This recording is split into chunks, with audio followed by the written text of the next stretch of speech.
Assalamualaikum warahmatullahi wabarakatuh.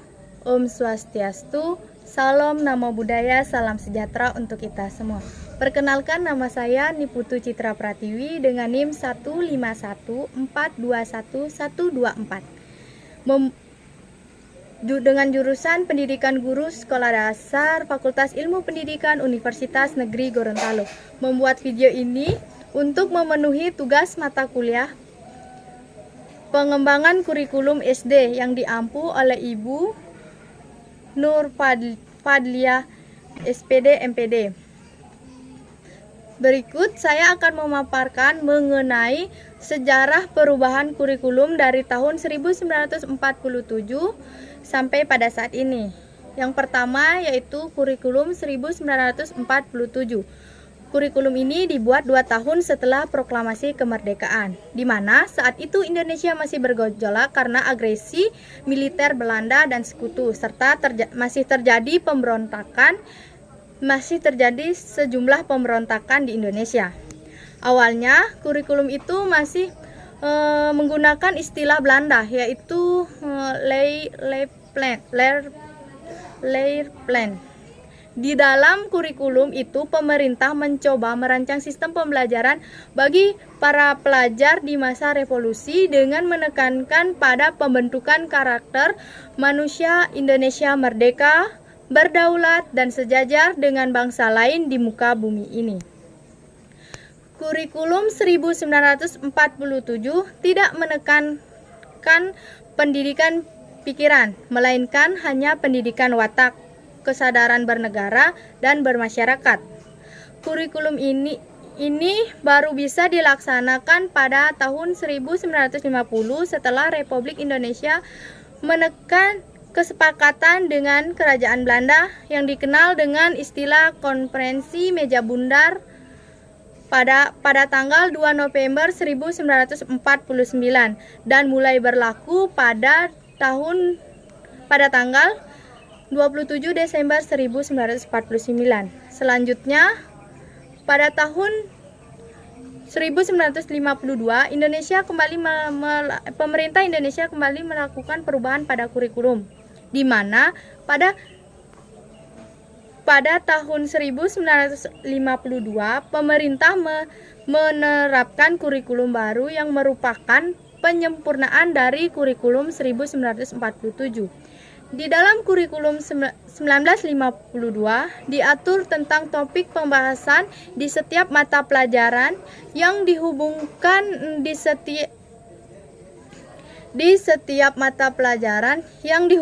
dengan kehidupan bermasyarakat sehari-hari. Saat itu kurikulum ini mengatur satu orang guru hanya mengajar satu mata pelajaran saja. Kemudian pemerintah Indonesia kembali melakukan perubahan kurikulum pada tahun 1964,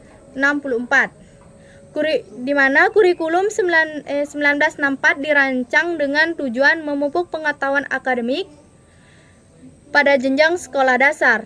Selain itu, konsep pembelajaran menitikberatkan pada pengembangan moral, kecerdasan emosional atau artistik, keterampilan, dan jasmani atau sering disebut dengan pancawardhana. Dalam menetapkan kurikulum ini, proses pembelajaran dilakukan secara aktif, kreatif, dan produktif. Berdasarkan hal ini, pemerintah menetapkan bahwa hari Sabtu adalah hari krida, yakni memberi kebebasan bagi peserta didik untuk berlatih berbagai kegiatan sesuai dengan minat dan bakatnya. Kemudian, pada tahun 1968, pemerintah kembali melakukan perubahan pada kurikulum, di mana kurikulum ini dibuat setelah pergantian rezim pemerintahan dari Orde Lama menuju Orde Baru. Tepatnya 3 tahun setelah peristiwa 30 September 1965. Penerapan kurikulum itu juga syarat dengan nilai politis lantaran dianggap untuk menghapus peninggalan Orde Lama dan rezim Soekarno. Tujuan utama dari kurikulum ini adalah untuk membentuk manusia Pancasila sejati, kuat dan sehat jasmani, mempertinggi kecerdasan dan keterampilan jasmani, moral, budi pekerti, dan keyakinan beragama. Ciri khusus dari kurikulum 1968 adalah materi pada jenjang pendidikan rendah memiliki korelasi atau keterkaitan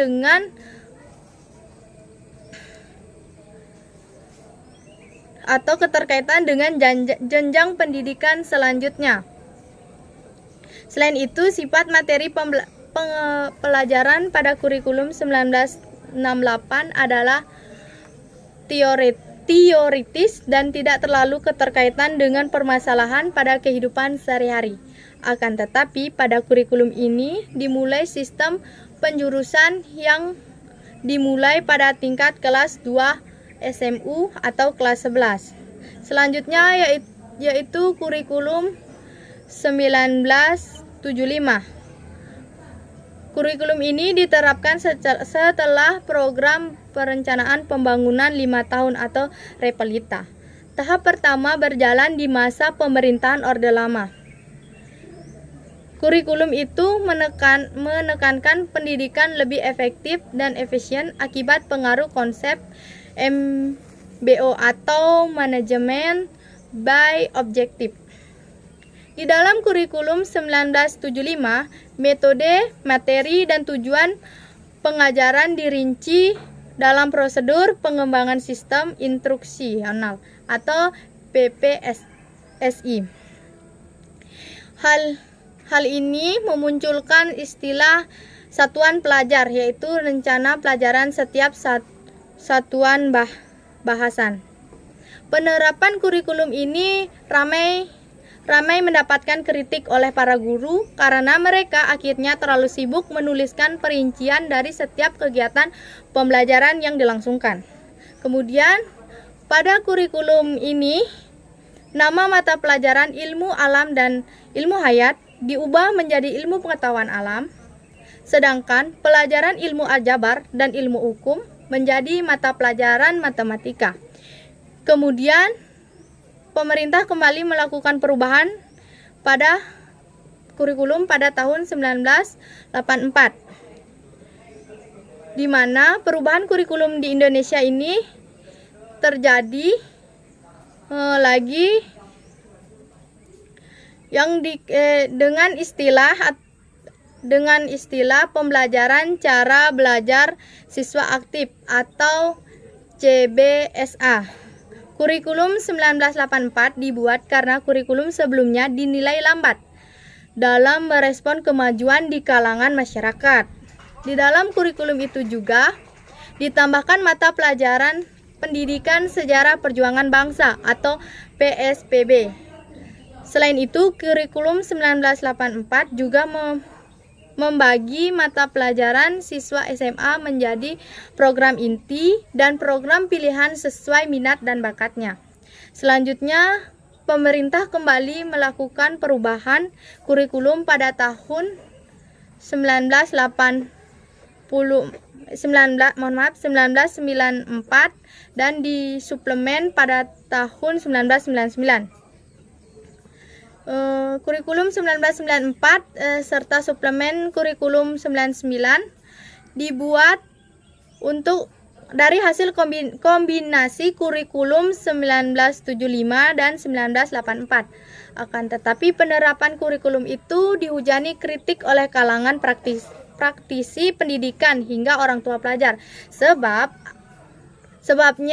Penyebabnya adalah materi pembelajaran ini dinilai terlalu berat dan padat. Selain itu, materi pelajaran umum yang dinilai berat di dalam kurikulum juga ditambahkan materi muatan lokal seperti bahasa daerah, kesenian, keterampilan daerah, dan lain-lain. Pada kurikulum 1994 terjadi perubahan sistem pembagian waktu pelajaran dari semester ke caturwulan, yaitu periode pembelajaran dibagi menjadi 3 kali caturwulan dalam setahun. Kemudian, pada penerapan kurikulum ini, singkatan SMP diganti menjadi SLTP atau Sekolah Lanjutan Tingkat Pertama, kemudian SMA diganti menjadi SMU atau Sekolah Menengah Umum. Program penjurusan di SMA pada kurikulum 1994 dibagi menjadi 3 program, yakni IPA, IPS, dan Bahasa Indonesia. Mata pelajaran PSPB dihapus pada kurikulum ini. Kemudian pada tahun 2004, pemerintah kembali melakukan perubahan pada kurikulum. Kurikulum ini dikenal dengan kurikulum berbasis kompetensi. Kurikulum ini menitikberatkan pada kompetensi 3 unsur pokok, yaitu pemilihan kompetensi sesuai spesifikasi, indikator-indikator evaluasi untuk menentukan keberhasilan pencapaian kompetensi, dan pengembangan pembelajaran bagi peserta didik dan tenaga pengajar. Dengan kurikulum ini, sekolah diberikan kewenangan untuk menyusun dan mengembangkan kondisi sekolah, mengembangkan komponen kurikulum sesuai dengan kondisi sekolah dan kebutuhan peserta didik, dari yang mulanya berbasis materi menjadi kompetensi. KBK mempunyai ciri-ciri yang menekankan pada tercapainya kompetensi siswa baik secara individu maupun klasikal, berorientasi pada hasil belajar dan keberagaman. Lalu kegiatan pembelajaran menggunakan pendekatan metode bervariasi. Pada kurikulum ini, peserta didik diharapkan mencari sumber pembelajaran lain yang memenuhi unsur edukasi dan tidak terlalu terpaku pada guru sebagai sumber belajar. Kemudian pada kurikulum 2004, pemerintah kembali mengubah nama SLTP menjadi SMP dan SMU kembali menjadi SMA.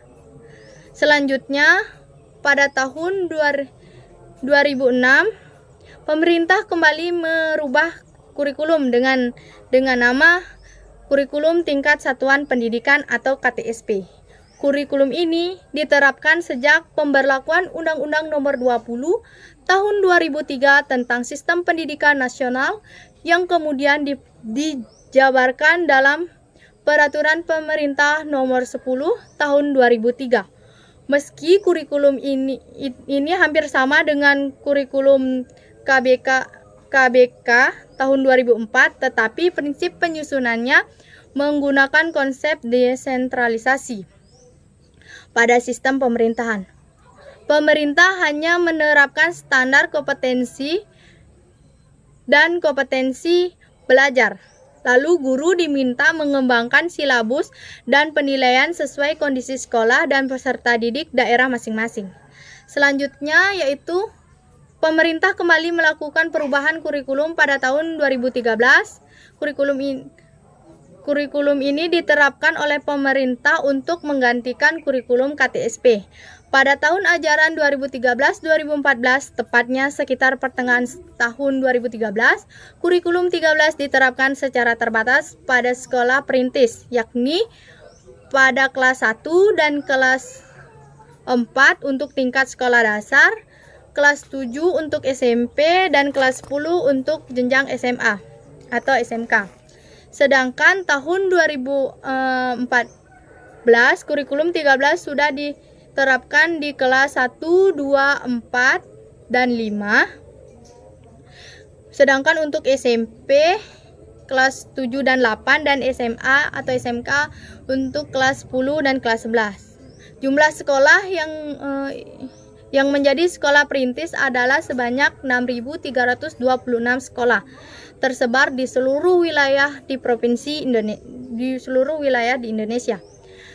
Kurikulum 13 ini memiliki 4 aspek penilaian, yaitu aspek pengetahuan, aspek keterampilan, aspek sikap, dan aspek perilaku. Di dalam kurikulum 2013, terutama di dalam materi pembelajaran, terdapat materi yang dirampingkan dan materi yang ditambahkan. Akan tetapi, penerapan ke-13 dihentikan oleh Menteri Pendidikan dan Kebudayaan Anies Baswedan melalui Peraturan Menteri Nomor 60/2014 tanggal 11 Desember 2014. Hasil kurikulum yang digunakan kembali ke KTSP, kecuali bagi satuan pendidikan dasar dan menengah yang sudah melaksanakannya selama 3 semester satuan pendidikan usia dini dan satuan pendidikan khusus. Penghentian tersebut bersifat sementara paling lama sampai tahun pelajaran 2019-2020.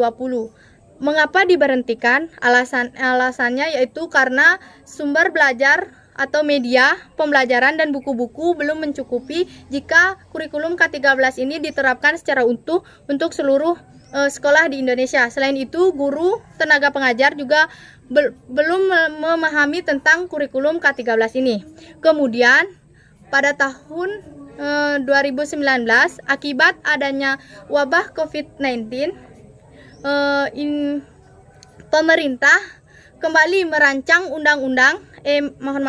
kembali merancang kurikulum tentang pendidikan yang kemudian ditetapkan pada tahun 2022, yaitu kurikulum Merdeka, di mana siswa dengan bebas boleh mengekspresikan bebas dalam memilih pelajaran yang mereka sukai.